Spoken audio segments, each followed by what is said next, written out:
Bon, la situation des personnes en situation de handicap.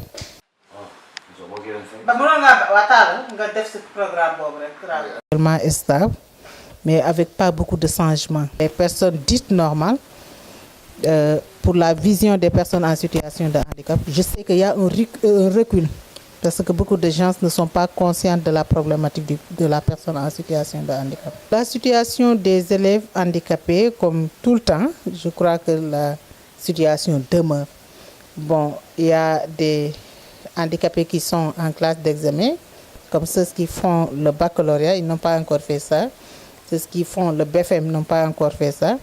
Mais toujours l'accessibilité pose problème. Avec les centres d'examen, ça pose problème parce qu'on nous signale pas mal de centres qui ne sont pas accessibles pour les personnes en situation de handicap. Au moment où l'on parle du système éducatif qui devait être inclusif, moi je pense qu'on devait parler d'intégration d'abord, essayer d'intégrer des classes dans les écoles pour que l'intégration de la personne en situation de handicap soit au moins réglée pour une partie. Le majeur des personnes en situation de handicap, je crois que dans le système scolaire, c'est le problème de l'accessibilité. Il y a même beaucoup de gens qui ne vont pas à l'école à cause de l'accessibilité des écoles. Parce que si vous prenez une personne handicapée qui ne peut pas monter les escaliers ou bien des marches, ça pose problème. Avec le fauteuil roulant, ça pose problème. Avec le problème des sourds pour l'appareil auditif, c'est un problème. Avec le problème des albinos pour les crèmes solaires, tu dois marcher des kilomètres, c'est un problème aussi. Je crois qu'il y a beaucoup de contraintes qu'on devrait régler. C'est des préalables qu'on devrait régler avant de parler de l'école inclusive, comme je l'ai dit tout à l'heure. Ça peut être un frein et ça risque d'être un frein pour les handicapés. Moi, je crois que l'État est tellement conscient de ce qui se passe pour les personnes en situation de handicap. Parce que tout le temps, vous entendez les associations, les organisations de personnes en situation de handicap parler de la loi d'orientation sociale. Dans la loi d'orientation sociale, on a énuméré pas mal d'articles qui parlent de la problématique de la personne en situation de handicap. C'est en fait toutes les préoccupations des personnes en situation de handicap.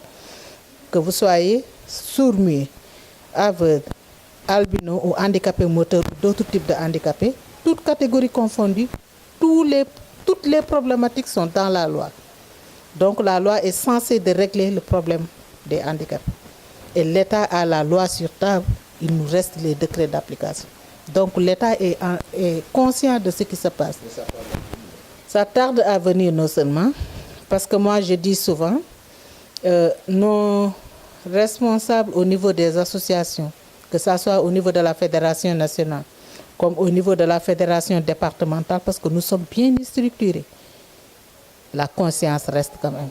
Ce que nous devons faire, les lobbying et plaidoyer en faveur des personnes en situation de handicap pose problème. Parce que des fois, vous avez double casquette.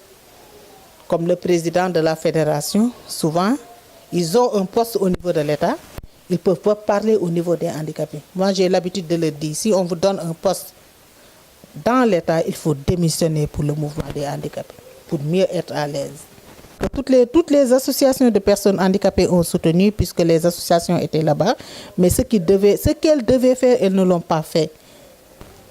On devait porter plainte d'abord, peut-être elles ont dû oublier, mais il y a des gens comme Pape, comme d'autres qui ont dit que c'est de la politique, ça n'arrange pas nos responsables qui sont à haut. Et maintenant, dans l'avenir, qu'est-ce que vous comptez faire pour appuyer celle qui a été violentée? Moi, je crois que dans l'avenir, il faudra les conscientiser parce que la loi, c'est la loi en plus.